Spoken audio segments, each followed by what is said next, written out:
Good morning, children. Welcome back to English Online class of Sri Gokulam Public School, Guruvayur. How are you all doing, children? I hope you all are doing great and staying safe at home. Yes? Okay, children. Then let's begin our today's session. We have almost finished lesson 5, the Bishop's Candlesticks, and today we'll discuss letter writing. Lesson 5 from section B, writing skills in your Excellence in English grammar text. Okay? So before moving to a new topic, letter writing, let me tell you how to fill in the table in page number 56 of your lesson, the Bishop's Candlesticks. Okay? So there they have given you some set of words. You have to arrange those set of words in the mild column and in the strong column according to their degrees of meaning. Degree means the amount or level of something. So the first set of words is jog and run. What do you mean by jog and run? When you increase the pace or the speed of jogging, it becomes running. So which is stronger, children? Is it jog or is it run? It is run. Run is the higher degree of meaning and jog is a lower degree of meaning or less stronger. That means mild. Jog is mild and run is higher degree of meaning or it is stronger. So jog should be written in the mild column and run should be written in the strong column. Let us take the next set of words, hot and boiling. Which is a higher degree of meaning? It is boiling, right? And hot is a mild degree. It is less stronger than the boiling, right? When you touch the boiling water or any other boiling substances, what happens? Your body parts get burned or your body parts get hurt, right? So boiling is a higher degree of meaning and hot is the lesser degree and it should be written in the mild column and boiling should be written in the strong column. Okay. Arrange the rest of words. I have given you the answers. So copy down it in your textbook. Okay. Try to do by yourself. Then check your answers with mine. Okay. I hope you have also taken down the story that I have given you at the back side of your English notebook. Yes. Okay, children. So with this we finish our first sem of our enlightened text. Okay, children, now let's move to today's topic, letter writing. What is a letter, children? Have you written any letters or have you seen letters? I hope your parents might have written letters. So if they have, they possess any old letters, tell them to show it to you, okay? So you can just go through all those old letters, okay? So a letter is a written way of communication. It's a written way of communication. It's a written message passed from one person to another through post, okay? So how will you write a letter? You'll write a letter in a sheet of paper and you'll put it in an envelope and you can write your address and also the receiver's address to whom you're writing the letter. You have to write both the address on the envelope and then you'll go to the post office and put your letter into the letter box and the receiver will receive it within 2 or 3 days. That was the usual custom in olden times. Nowadays we have mobiles, we do text messages, right? We won't wait for writing letter and going to the post office and posting the letters, right? We don't have much time for that. So when we do text messages in our mobiles, it get to our receivers instantly, right?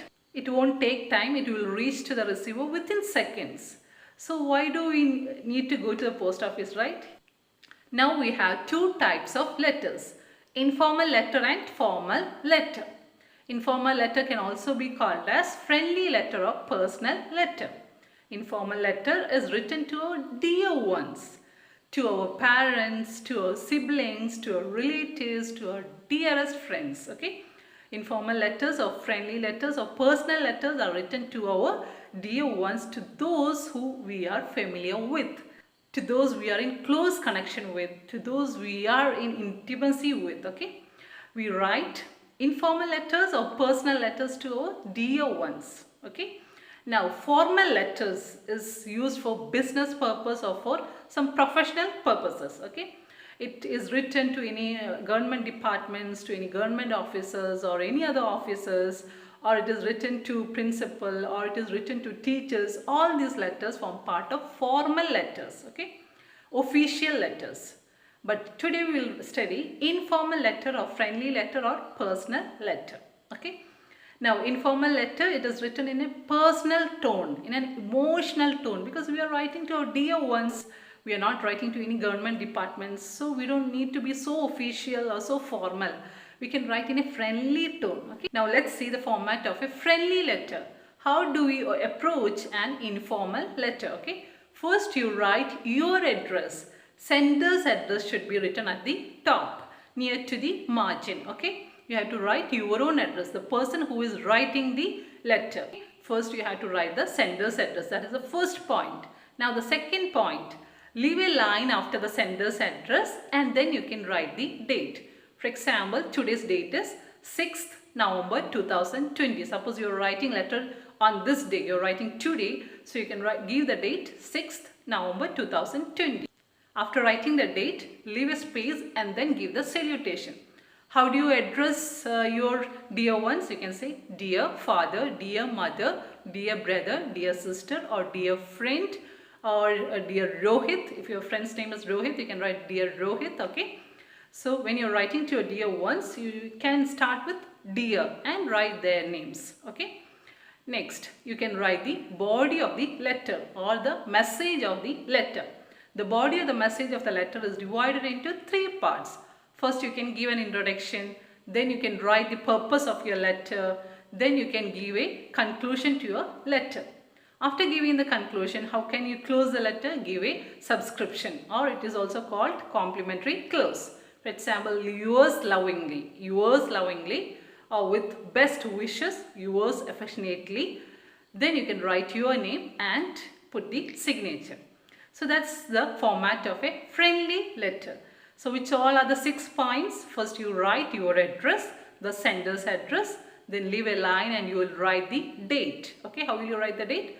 For example, if today's date is 6th November 2020, then again leave a space and then you give the salutation. How will you start the salutation? You can start dear friend. Okay, then start the message of the letter. Okay, you can start the message of the letter. In the first paragraph, you can ask their well-being. Suppose you are writing to your father, you can ask him, how are you? Hope you are fine. How is the things going on? How is the things going on in your workplace? How's the things going on in your apartment? So you can ask such things. Then you can get on to the purpose of your letter. Suppose you want to join the school tour, you can seek the permission of your father. You can mention that in the body of the letter. Then you can conclude. You can say that you expect a reply soon. Then you can give the complimentary close, yours lovingly or yours affectionately, and with that you can stop the letter. Write your name and put the signature. So these are the 6 points that you have to keep in your mind when you write a friendly letter. And the way you write the letter, that can be in a very friendly tone. There is no strict rules for that. Okay, you can write in a very personal tone. All of you take your grammar text, take page number 36 in your Excellence in Grammar text. Let's do the first exercise. Okay, in the first exercise, you have to write a letter to your dear friend. You have to tell him about your favorite sports personality, about your favorite sports person. Suppose you like Virat Kohli the most, you can write about him. You can tell the qualities of him to your friend. Okay, so I think it is very easy letter, so you can do it by yourself. I have given you a model of that letter, so just take it down in your grammar text. Now let's discuss a letter given in page number 37. Okay, they have given you an article, a newspaper cutting, a newspaper clipping. So in that newspaper clipping, they specify that lack of sleep affect our health. It will also affect our studies. We cannot study better if we don't have proper sleep. Okay, so we need to have better sleep in order to excel in our studies, in order to score good marks. Okay, so only if we have good sleep, we'll have a better health. So you want to advise this particular matter to your brother who is studying in boarding. Okay, so your brother is studying in boarding and you want to give him an advice. Such a golden opportunity, right? To give advice to your brothers, to give an advice to your elders. So take this golden opportunity, don't miss it. Write a letter to your brother telling him about the harmful effects of not having a good sleep. Okay, what all tips he have to keep in mind in order to have a better sleep. You can tell him the benefits of a good sleep, benefits of better sleep, the advantages of better sleep. So let's start our letter. So first you have to write your address. They have given a name Rohan, so we have to write the address of Rohan. You can give any address, okay? So I have given H number 64, means house number 64, Krishna Nagar, Hisar. Okay, that is the address. Now I have to leave a space, then I can write the date. For example, if I am writing today, I can write today's date, 6th November 2020. Then I can write dear brother. Okay, I can say dear brother. So how will you start the message or body of the letter? You can start the first paragraph. You can leave some space from the margin and you can start the first paragraph. In the first paragraph you can write, how are you? Hope you are fine. You must be preparing very hard for your exams. I know you have a habit of studying throughout the night and you sleep at 4 a.m. So in the first paragraph itself you can mention the purpose of your letter, for what purpose you are writing the letter. Okay.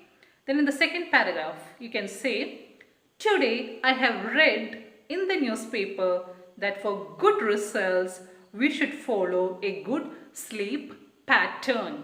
So our sleep pattern should be good. Okay.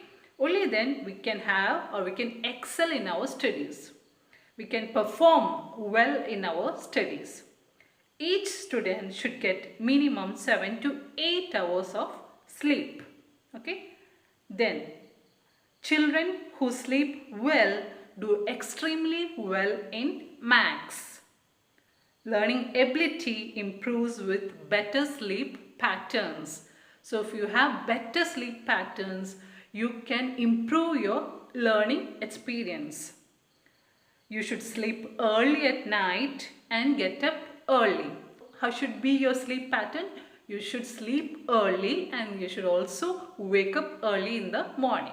If you have such a good pattern of sleep, you will excel in your studies. You will perform well in your studies. Then you can sum up your letter. You can write the conclusion in such a way. Hope you will write about your learning experience, about your sleep pattern, expecting a reply soon. Convey my regards to your dear friends. Yours affectionately, Rohan. So you can stop your letter in such a manner. We had 2 more letters. In the third letter, you can see that it is Nidhi writing to her grandmother about or giving tips about scalp massage.